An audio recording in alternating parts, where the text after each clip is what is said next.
Golden State Media Concepts bring you Book Review Podcast, a haven for bookworms of all ages and the widest genres, from mystery to memoirs, romance to comedy, fantasy to sci-fi. If you love to read, this is the podcast for you. It's the Golden State Media Concepts Book Review Podcast.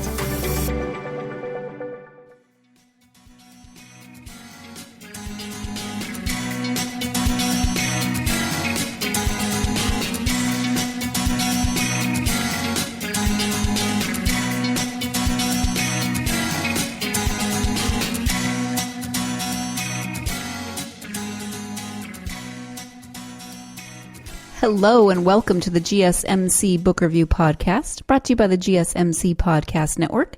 I am your host, Sarah, and after Tuesday's episode, when I talked about Christmas books, I talked about novels and basically adult Christmas books. I thought I want to do an episode on, more Christmas books and maybe feature some children's Christmas books. I love Christmas. I know that's probably a cliche, and I don't love everything about Christmas. I don't love the fact that it starts in August. I don't love the commercialization of it. That there's some things to not enjoy, but I love Christmas because of the nostalgia that I have for it, of the traditions that I grew up with. Christmas we always spent with my grandparents, my mother's parents. They lived about 2.5 hours away, and I grew up in Montana, so it wasn't always snowy in my hometown for Christmas because my hometown is in a warmer part of the state, but driving 2.5 hours north, it was always snowy at Grandma and Grandpa's. We would go on December 23rd, which is my grandmother's birthday, and we would come home on December 26th. And we would celebrate Grandma's birthday on the 23rd. The 24th was that, just day of expectation. And then we would go to church in the evening for Christmas Eve service and then come home. And then it was still more expectation. And then the next day, of course, was Christmas and all the wonderful things we would gather together as a family. We weren't allowed to open presents until everyone was present and dressed. With no pajamas for our family for Christmas presents, but you had to get up and get dressed, and everyone was there. My aunt and uncle and my siblings and my parents and my grandparents. And then there was the wonderful meal, and then playing with all the toys and everything that you got for the day, reading the new books, eating the candy from the stocking, etc. And then the next day it was packing up and going home. And I know that doesn't sound like much, but it was what we did every year. And it was so, to me as a child, it was just amazing. And I didn't ever want it to change. And of course it did. But that is what I think of when I think of Christmas, just those traditions. And I really love the season. I have created some new traditions. As you know, I have nieces, and now I am married, so we've created some traditions of our own. I really just love the season. I love the movies. I love the stories. I love the Christmas songs. Most of the Christmas songs. There are a few that I definitely hit no thank you on when I'm listening to Christmas songs on Pandora. But yeah, I love all of it, and part of me always wants to go all out with decorations. Part of me wants to keep it simple, just sort of I kind of waver back and forth, but it's definitely my favorite time of year, the season. Yes. I have other favorite times of year at any rate. So Christmas is still coming. It's getting closer. We are December 13th, which means we are less than 2 weeks from Christmas. And I wanted to talk, actually, I know I said I wanted to talk about some children's books, but one thing that I forgot to talk about on Tuesday's episode was that two of the authors that I've interviewed on this podcast have stories featured in seasonal anthologies. Now, one of them you already heard about because when Priscilla Oliveras was on a couple of weeks ago, she talked about her story, which is in A Season to Celebrate. That is Fern Michael's anthology, and it features not only Priscilla, but Kate Pierce and Donna Kaufman. So there's 4 stories in this, and as I said, it's called A Season to Celebrate, so it is obviously holiday related. It says, make it a Merry Christmas with 4 stories of the special way the holidays warm our hearts. And Priscilla talked a bit about her story. It does fit into her Fernandez family It's not one of the sisters, but it is their cousin, Julia. It says, event planner Julia Luisa Fernandez dreams of a life in Chicago, but her family in Puerto Rico expects her to take over the catering business. Former pro baseball player Ben Thomas knows what that's like. When they meet, he might be the one to inspire a winning strategy just in time for the holidays. So, as always, if you're looking for some stories to read for this time of year, I think Fern Michaels, it looks like she has many other anthologies. So, that's great because you get shorter stories. This total book is 304 pages and it's got 4 stories in it. So I won't read all of the descriptions to you because that might be a little much. But so Priscilla talked about that when she was with us a couple weeks ago. And then KD Proctor, who has been on the podcast, has also a story in an anthology, and that is called Let It Snow, a Holly Grove Anthology. And there are 8 authors in this one. So this one is 779 pages. So each story is, about 100 pages. Some of the other authors besides KD Proctor are Jennifer Akers, Jessica Calla, Cindy Dormany, Joel Bain, JP Daling. I think I'm looking at the font maybe incorrectly. Jordan Kay and Larissa Weatherall. So this is a Holly Grove Anthology, and that is Holly Grove, Vermont, which is dubbed the best little town in the country. So kind of like when we did the Tawny Mountain Resort Mystery Series, and we had 3 authors on from there. Each of these stories is set in Holly Grove, so you get that consistency throughout. And the description of this anthology is that it's going to take the residents of Holly Grove a lot more than an evergreen and a few strings of light to pull off their famous holiday tree lighting ceremony this Christmas Eve. First of all, Mother Nature is not cooperating with her plans to dump the blizzard of the century as a Christmastime present. Not to mention that the mayor and sheriff are both distracted. Native Holly Grovers brought their complications back home with them, and newbies to the town are causing their own special types of ruckuses. Each resident will have to be brave, face their fears, accept changes, and embrace their pasts to pull together and accomplish the sacred tradition of their cherished small town. Experience the true meaning of the holidays, fall in love, laugh, and cry in these 8 novellas, each a full story on its own, with characters who pop in and out of each other's lives. We think you'll like it here. So again, that is Let It Snow. It is a Holly Grove anthology featuring KD Proctor, who has been on the podcast. And I just wanted to bring those up because I was talking about Christmas books on Tuesday's episode. And if you're looking for something to add to your seasonal reading list, then these might be some options. I love, some shorter stories, especially this time of year, to sit down and read quickly. I love that this Let It Snow anthology, everything is in the same town. And so I always wonder how that works, how they figure out the different personalities and different characters and how they make sure that there's consistency throughout. Obviously, there's a lot of communication that must go on between the authors in this type of anthology, and I'm kind of fascinated by that. So that is 2 anthologies featuring authors that have been on the podcast. I'm going to ask you once again what some of your favorite Christmas stories are. Do you have Christmas anthologies or holiday anthologies that you like to read from each year? Or do you have, like, for instance, Tuesday's episode, I was talking about Debbie Maycomber, and she puts out a Christmas story every year. It sounds like Fern Michaels does an anthology every year. Are there authors that you turn to every year in terms of your favorite Christmas stories? Or do you have the same books that you like to read year after year, or both? I would love to hear your answers to that. I'm always looking for books. I mean, you're probably thinking, why are you always looking for new books? You have so many to read. You're so far behind. Why on earth would you ask that question so that we could add more to your to-be-read list? Well, I just figure you can't ever have too many books on your TBR list. You just can't. That's my story, and I'm sticking to it.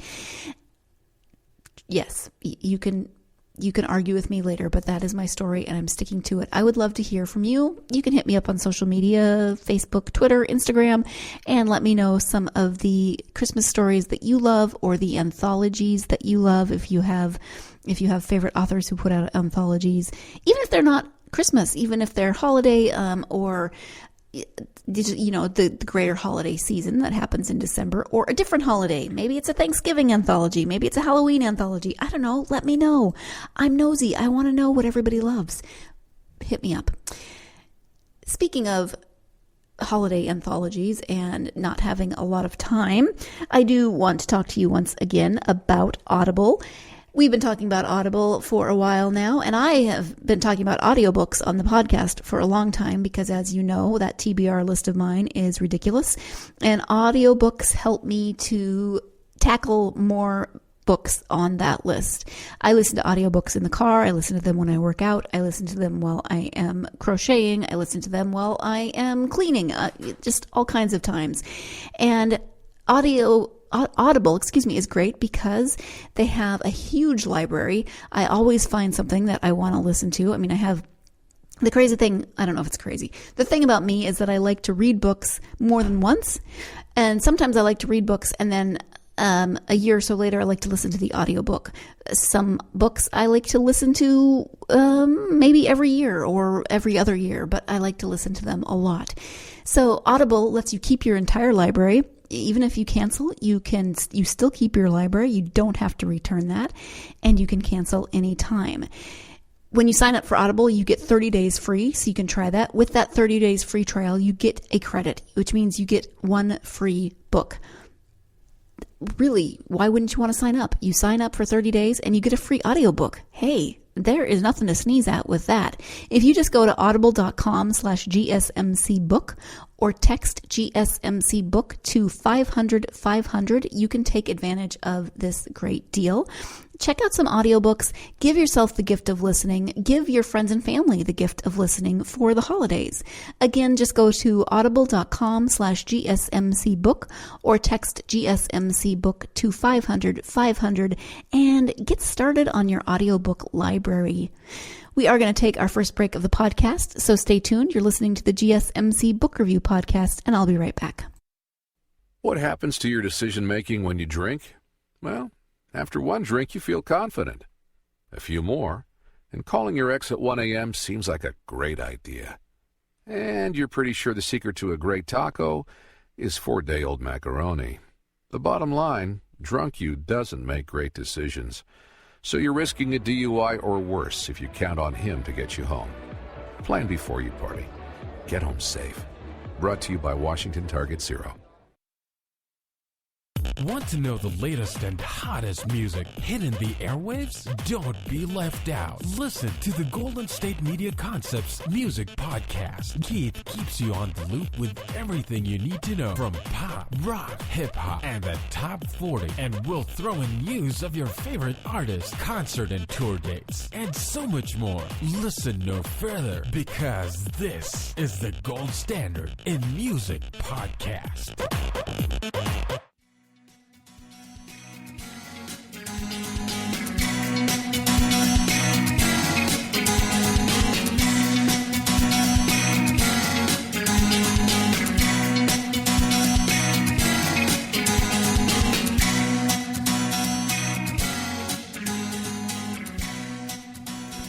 Hello and welcome back to the GSMC Book Review Podcast. We're talking about Christmas because that's what's everywhere right now. Christmas music in stores, Christmas decorations everywhere. Christmas.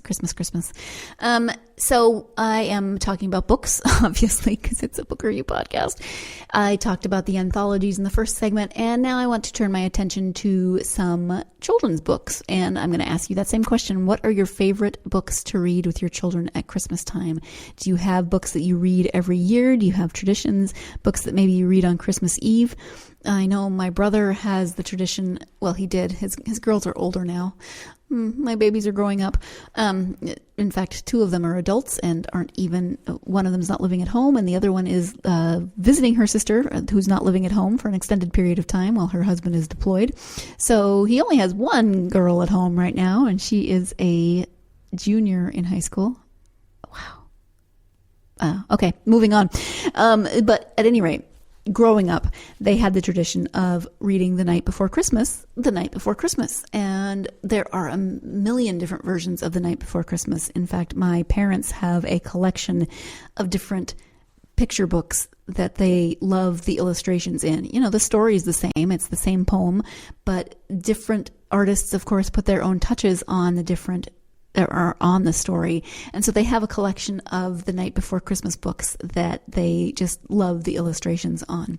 So as I was saying, my brother used to read The Night Before Christmas on The Night Before Christmas with his girls, but they also had the tradition of reading The Night Before Christmas on the 23rd, which if you listened to the first part of this episode, then you knew was my grandmother's birthday. So now that she's gone, I'm very happy that they have a different kind of tradition than it's still celebratory. It's not about her birthday, of course, but makes me happy that they have a tradition on the 23rd. And so the night before Christmas, I think I've actually talked about it before, possibly. I know I've talked about the author before because she's got a whole series of the night before stories, the night before the 4th of July, the night before the first day of school, the night before Thanksgiving, etc. And that author is Natasha Wing.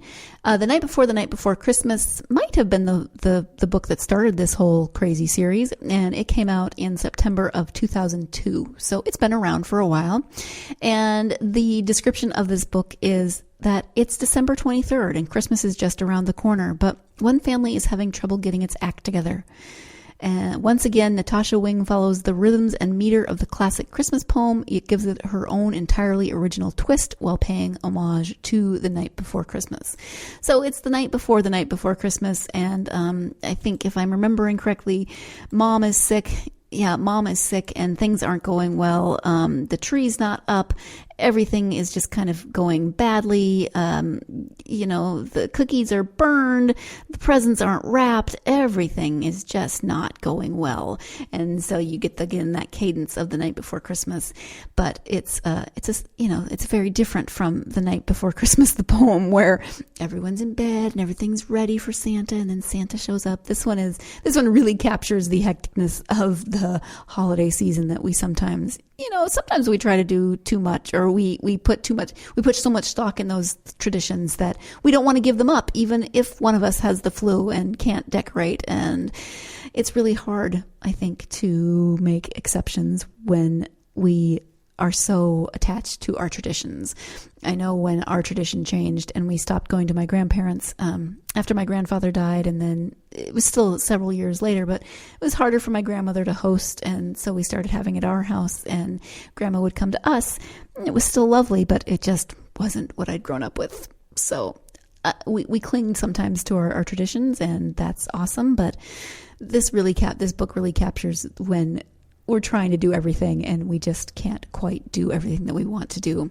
Someone else that I want to talk about in terms of Christmas children's books, one of my favorite authors and illustrators is Jan Brett. If you've never read her illustrations are beautiful. I love them. She has Hedgie the Hedgehog that appears in a lot of her books. Maybe you've read those. One of the reasons that I love Jan Brett is that she writes Nordic themed books. She has a book called The Trouble with Trolls, and part of my family heritage on that side that I was just talking about, my mother's side is Norwegian. So Trouble with Trolls, and there is Christmas Trolls. I don't even quite know how to describe trolls. If you don't know, don't think trolls like, trolls with the little naked guys with the hair that sticks straight up, and don't think about Trolls the movie. Let's see. Let's talk about Trouble with Trolls first. And this says that Treva's trouble with trolls begins when she climbs Mount Baldy with her dog Tuffy. The trolls who live there long for a dog, and they try to kidnap him. But Treva is brave and quick-thinking. She outwits one troll after another until she reaches the very top of the mountain, where 5 trolls are waiting, and they want her dog.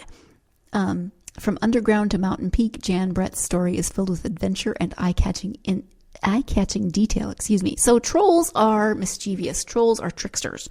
If you ever misplace something in your house, blame it on the trolls. Clearly the trolls took it. And these trolls really want Treva's dog. So she has to work she has to figure out a way to convince them that they really don't want her dog. She also has a book called Christmas Trolls, which is also about Triva, and it is then again about Christmas, obviously. But the trolls are still being their mysterious selves, their mischievous selves. It's Triva's favorite time of year at Christmas, but decorations and presents are mysteriously disappearing. So Triva follows a creature making off with the Christmas pudding. And when she does that, she discovers two irresistible trolls who want to have Christmas, but they don't understand it. So you still get the trolls, but you get a little bit more of understanding between Triva and the trolls as she talks to them about what Christmas is and, you know, how they shouldn't probably just steal your Christmas pudding. Although, hey, maybe that's the way. Maybe that's the way to not be stressed out at Christmas. Just steal somebody else's Christmas pudding. Don't steal someone else's Christmas pudding. I don't want you to be arrested and be like, well, I listened to this podcast and she told me to just steal it. Please don't. Jan Brett has a ton of Christmas books. She's got Home for Christmas, which has a fabulous moose on the front. She's got The Wild Christmas Reindeer. She's got The Mitten. If you've never read The Mitten or The Hat, those are wonderful. Her illustrations, I just love her illustrations. But in the Mitten, the main character drops a mitten. He drops his mitten in the snow, and he goes on without realizing that it's missing. And so one by one, all of these different little woodland creatures find it and crawl in.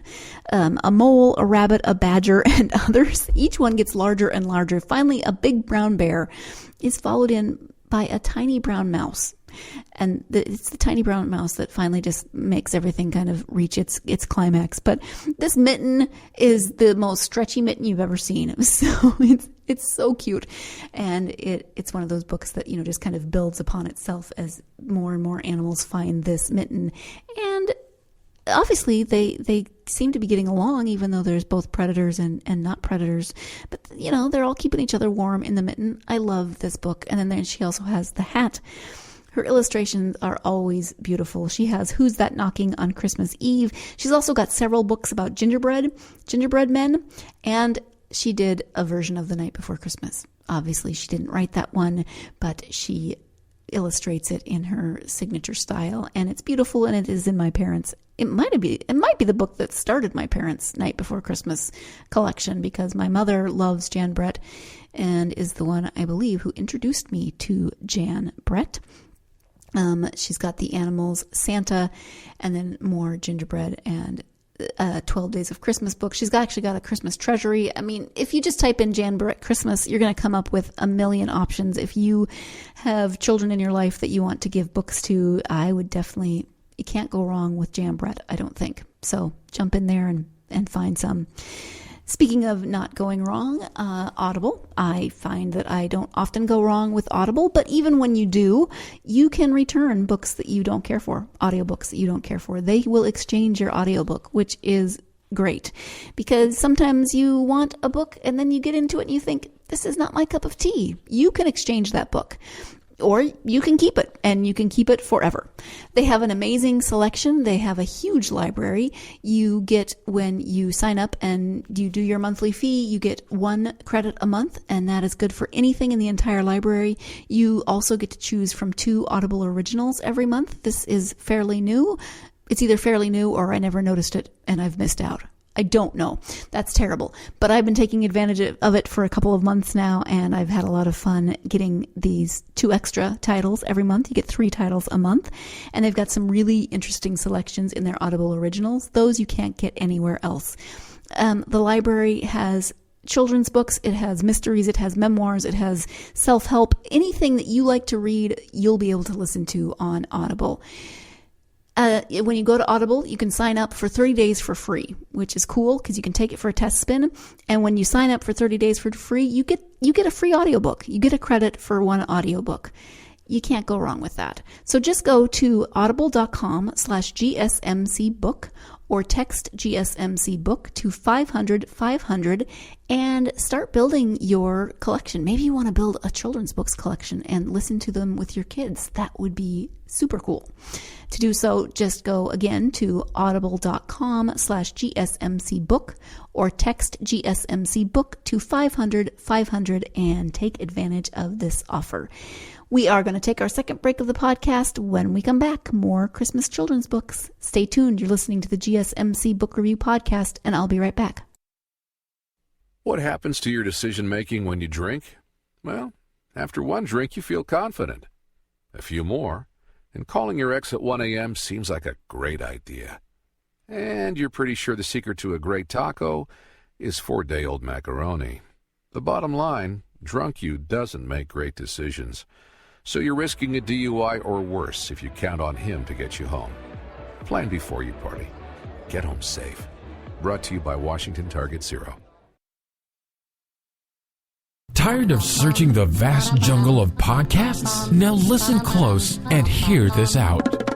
There's a podcast network that covers just about everything that you've been searching. Hey! The Golden State Media Concepts Podcast Network is here. Nothing less than a podcast bliss with endless hours of podcast coverage.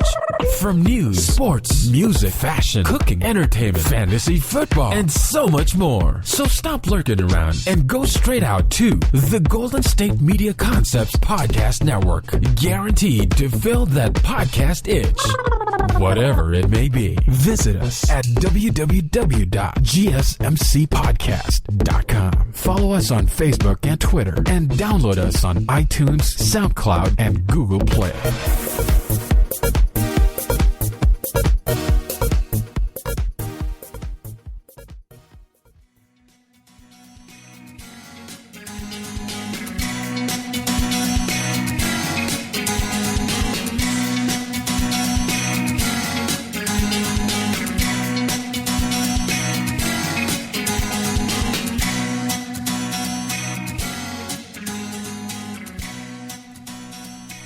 Welcome back to the GSMC Book Review Podcast, and we are talking about Christmas books, especially children's Christmas books. I was trying to think what I had growing up for children's books for Christmas, and growing up we had a million kajillion little golden books. Do you remember those? They still exist. And I know I had Frosty the Snowman, and I had, I think Santa Claus is Coming to Town. I had Rudolph the Red-Nosed Reindeer, not the one that has not the one with the claymation, the movie that they play every year, but the story, the original story of Rudolph. I had The Night Before Christmas, and there were others, but now those are the ones that definitely stick out. So I read those growing up, and of course then I loved The Grinch, How the Grinch Stole Christmas, both the original animated version and the book. There's a Charlie Brown Christmas, and then there's Christmas Time Again, Charlie Brown, but those are the movies that they show every year, but also there is book versions as well, so you can check those out.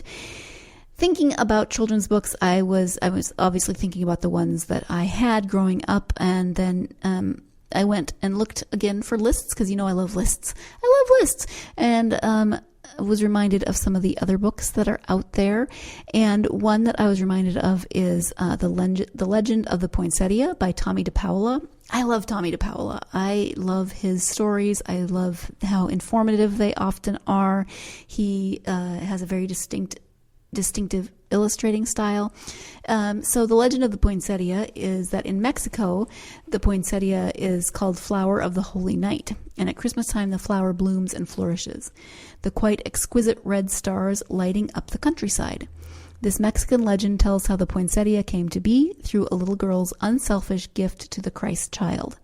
Beloved Newbery honor-winning author and Caldecott honor-winning illustrator Tommy DePaola has embraced the legend using his own special feeling for Christmas.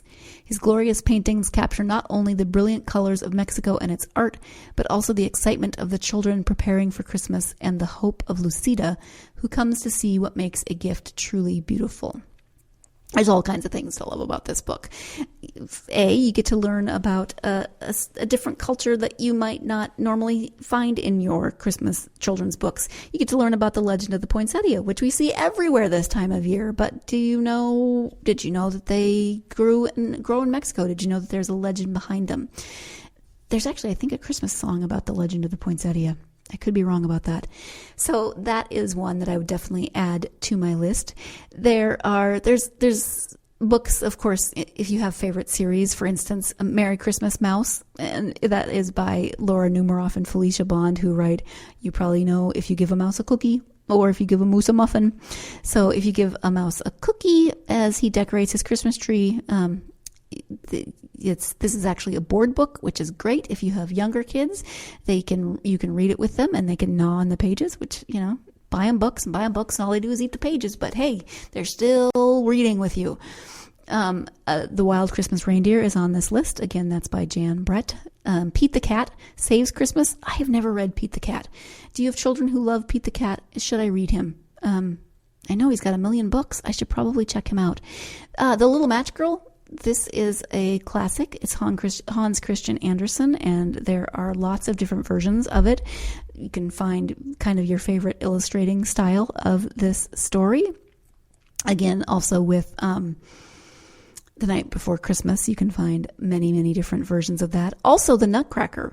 The Nutcracker, of course, is a ballet, and it's been made into movies, and but it's mostly a ballet, but it's also a children's book, and I believe there are several versions of this as well. The one on this list that I'm looking at is by Susan Jeffers,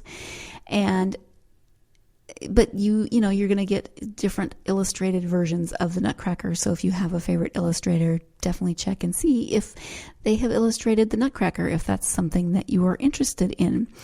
Bear Stays Up for Christmas. I love this one because Bear's friends are trying to not let him sleep through Christmas again this year. But of course, it's the middle of December. It's the end of December, and Bear is sleeping. He is hibernating. But they're determined that he's going to stay awake. And he's excited to experience the holiday, but he's very, very tired. And so there's a twist at the end of this one with Bear staying up and his friends trying to keep him awake. Speaking of series, Junie B. Jones. I love Junie B. Jones. This is for not older children, but, young readers. It's, for your first and second grade readers as they're able to read on their own, etc. So chapter books, if they are into that. And Junie B. Jones's Christmas contribution is Jingle Bells, Batman Smells, P.S. So Does May. So Junie B. Jones. Of course, she's going to tell you about May smelling. I don't know who May is. I haven't read this one, but if she smells, Junie B. Jones is going to tell you about it. And of course, Jingle Bells, Batman Smells. Did you sing it that way as a child? We did.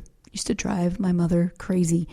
So it's holiday time, and Room 1 is doing lots of fun things to celebrate, like making elf costumes and singing joyful songs. Only how can Junie B enjoy the festivities when Tattletale May keeps ruining her holiday glee? Okay, so maybe May doesn't physically smell, but she smells because she's rude and she keeps tattletaling. Here's the worst of it all, though. When everyone picks names for Secret Santa, Junie B. Jones gets stuck with Tattletale you-know-who. It's enough to fizzle your holiday spirit. Or is it maybe, just maybe, a Secret Santa gift is the perfect opportunity to give May exactly what she deserves? Oh, Junie B., I love you. I do love Junie B. I've said that before. There's 1 million Christmas books, and I want to know what you read with your children or what you read as a child. I would love to have a huge Christmas children's book collection. I would just love to live in a library. Can I make that happen? I would live in a library and have a little tiny corner, and then I would just wander through and read every book or as many books as I possibly could before I died. Okay, that just took a dark turn. Maybe I won't live in the library until I die. But I do want a collection of children's books, children's Christmas books, and children's Halloween books, and children's Thanksgiving books. And can I just have every book, everywhere, all the time? Yeah, let's make that happen. I think it's time for me to wrap this episode up because I am rambling. I want to thank you so much for joining me for this episode of the GSMC Podcast Network. Please join me again on Tuesday when we hopefully have fixed those technical issues, and we will have author Brad Schaefer on to talk about his historical fiction book Of Another Time and Place. Please join me for that. In the meantime, have a wonderful weekend. Hope you have some time to do whatever you love to do during the holidays, but I really hope you have time to go out and get lost in a good book. Thanks. You've been listening to the Golden State Media Concepts Book Review Podcast, part of the Golden State Media Concepts Podcast Network.